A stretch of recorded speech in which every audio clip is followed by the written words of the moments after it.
Welcome Cheers. to Red Wine and Real Life Chats. I'm Jules, I'm 55, I'm originally from Yorkshire and I live in Jersey and I'm a life coach. Hi, I'm Katie, 43, originally from Yorkshire as well, and I'm a teacher, a special needs teacher. So we're here because we have got lots in common, even though our ages are slightly different, but we're both going through some form of midlife. We're both separated from our husbands of 20 years marriage. Were you 20 years marriage? Or just less. Just less. Yeah. 20 years marriage. And I've got two teenagers who are 18 and 14. And that comes with a few challenges. Anyone out there with teenage girls may appreciate that. And Katie, you also... Yeah, so 14 and 11, so a tween and a teen. Yeah, lots of hormones in this house. Yes, lots of hormones in my house too. Hence, I'm guessing that my ex-husband's probably quite happy because he hasn't got the hormone. Yeah, they're living quite nicely, aren't they? In peace. Yeah, absolutely. So we've got quite a lot of topics that we're going to cover, and it's not like we're here as experts, but we're here to bring out conversations and how we can kind of connect with other women, if we can help, support, or just be real. We're here to be real. So we have staged the Christmas tree. But that was just lucky that Katie put the tree up this week. Yeah, and I think when we were both going through our separation originally as well, you kind of feel quite isolated. I know I did, and felt like I was on my own, and how have I got to this situation? And obviously it was great for me that I had Jules to kind of talk through things. And tonight we were laughing, we should have just filmed our first conversation because it was all about what do we do about this. And I think we just want to put out there that, like Jules said, we don't have the answers at all. If you'd heard, like I say, our conversation about the days we've both had, but also that you're not alone, and that actually that this whole 2.4 family and actually doesn't necessarily always exist, and that we can still be happy, we can still thrive, but sometimes you just need your little tribe to help you navigate. So hopefully our weekly red wine and real talk will just help you through certain topics. Sometimes you're going to agree with us, sometimes you're going to think, oh, I wouldn't have done it like that, Katie. We do things differently, but hopefully we can just make you feel less alone and just get some topics of conversation going, and hope you navigate this tricky path that some of us find ourselves on. Yeah. So I've been separated now from my husband for it's coming up to 4 years, and we separated and it was my terms, but things had gone flat and stale, and it had been like that for quite some years. And I did question and thinking, it's a massive thing, isn't it? But you think, okay, so I'm 50. What do I do? Do I stay in a relationship just because I've got children? But the arguments were getting more frequent because you're not fulfilled, I think, enough. And I felt like, no offense to my ex-husband, because we are kind of getting on quite okay. I didn't meet anybody for 3.5 years. And I think we kind of continue some form of friendship because of the girls. And only now, this year, I went on a blind date. I got set up on a blind date in March, and it's going really, really well. And it's kind of given me this new lease of life. I was thinking I didn't need a partner.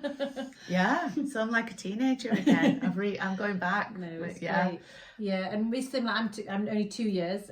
2 years in January. We're just about to sign the divorce papers. And again, this is not about being unkind to our exes at all. We actually separated 5 years ago for about a year. And then we got back together. Julie has been there all the step of the way. For me, it was that guilt, pure guilt. I knew our marriage was over. I knew probably for a long time that our marriage was over, but I just absorbed myself with the children. He was quite active with other things, so I just literally spent all my time with the girls. And slowly, obviously, they grew up and didn't need me in the same way. And I think that was when I started to think, oh gosh, who am I outside of being mummy? And I took the plunge, and we ended. And then, like I say, we're separated for over a year, and we ended up back together, but we were back together without any conversations, really. So we hadn't resolved all those things. I probably wasn't open enough about what I wanted and what I needed in a relationship. I just was so desperate to keep, like I said, that 2.4 family together. Yeah, keep it together. And we tried. We did try, but we just you can't live that lie. And I think for us, not going into too many details, but my daughter had a serious mental health breakdown.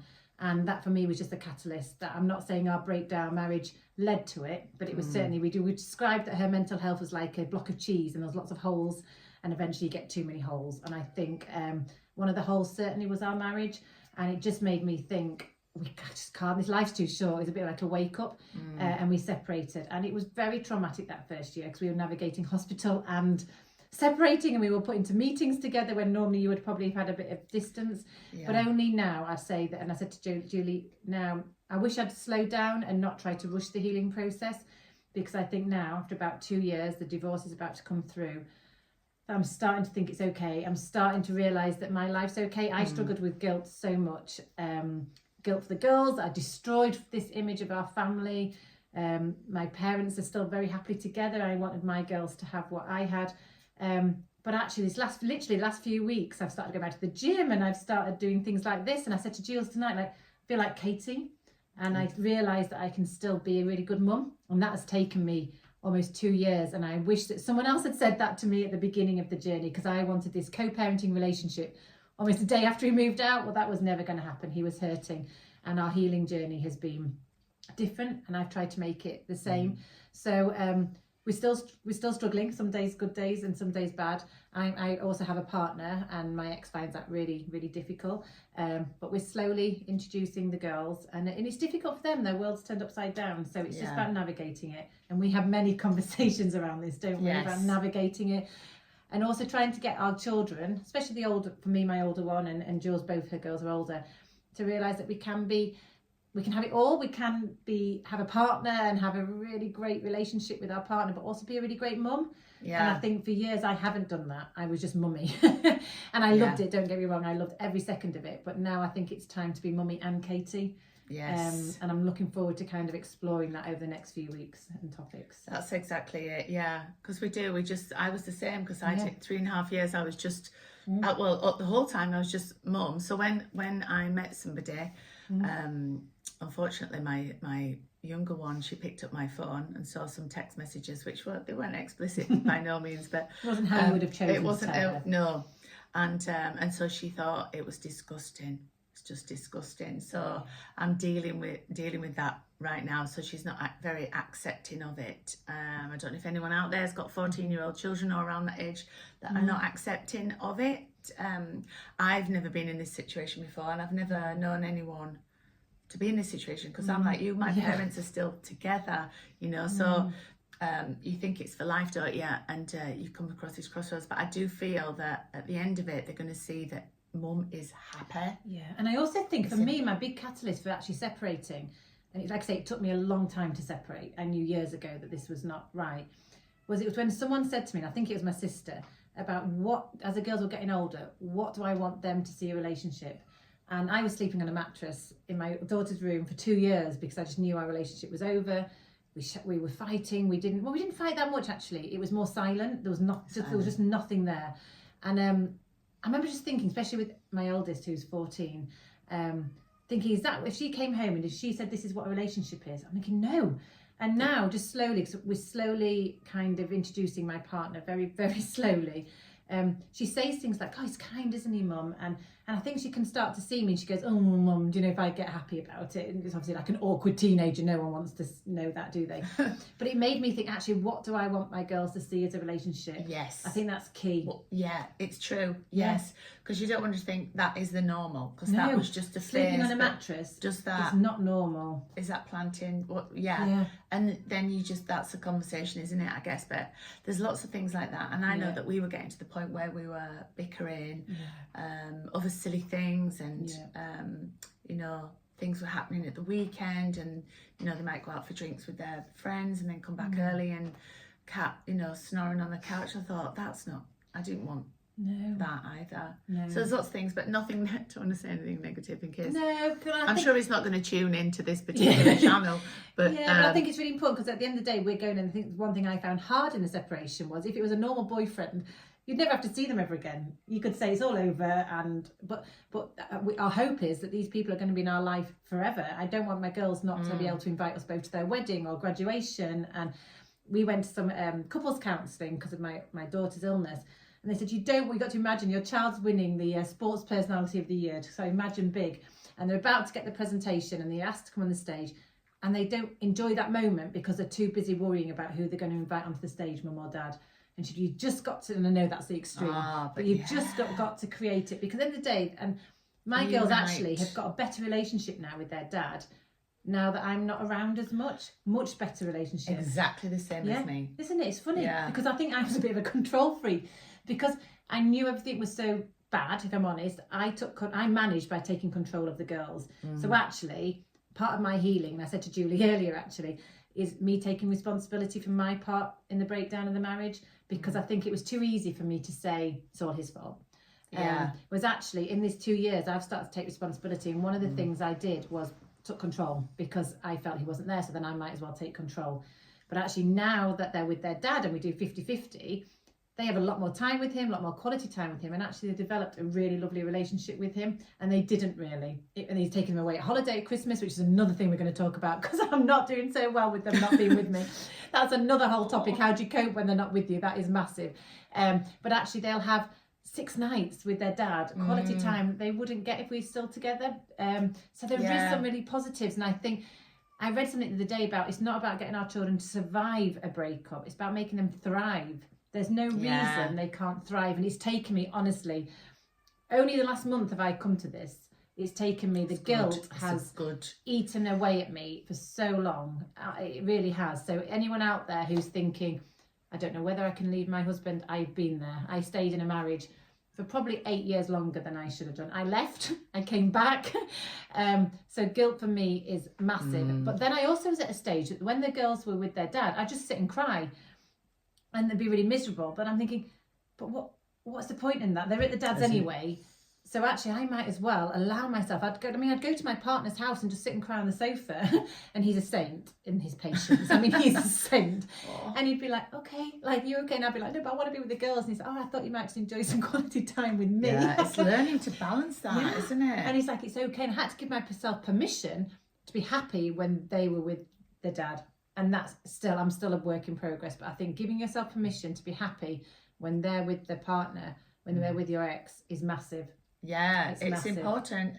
And embracing that time, that quality time, going, okay, I don't have that responsibility for whatever days, and then you can then go off and enjoy that time with. And then you're actually better. And I know it's a cliche, but the whole put your oxygen mask on first on an aeroplane, etc. Yeah. But I didn't ever put my oxygen mask on. Like when I look back, like I've got bad teeth. My teeth are bent, are crossed over because I've ground my teeth for so long in our marriage. Like literally, that I realised that the other day when I went to the dentist, and they said, "Have you had?" And I thought, I've not ever put myself first. I haven't exercised. I haven't rang my sister. I've let friendships go that I shouldn't have let go. And I'm not blaming my ex for this. I should have taken responsibility. It's balancing. But now I kind of think when someone says, "Do you want to do this?" I go, "Yes, I do want to do that." Go, do it. So it is a process, isn't it? It's so difficult. I think we're ingrained to thinking that this is that's one family. There's one type of family. But actually, I still see us very much as a family. Just our family looks different. Yeah. And I keep saying that to the girls. Our family just looks different. Yeah. And we're still hoping to do some type of Christmas day together. It could be joined at some point,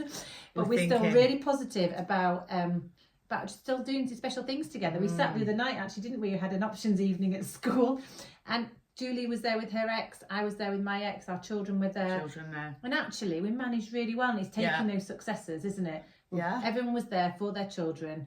And there can be moments of real joy. It can be really good. We had a netball tournament at the weekend. We sat next to each other and joked. I was like, whoa. You had to laugh. We joked. With your ex.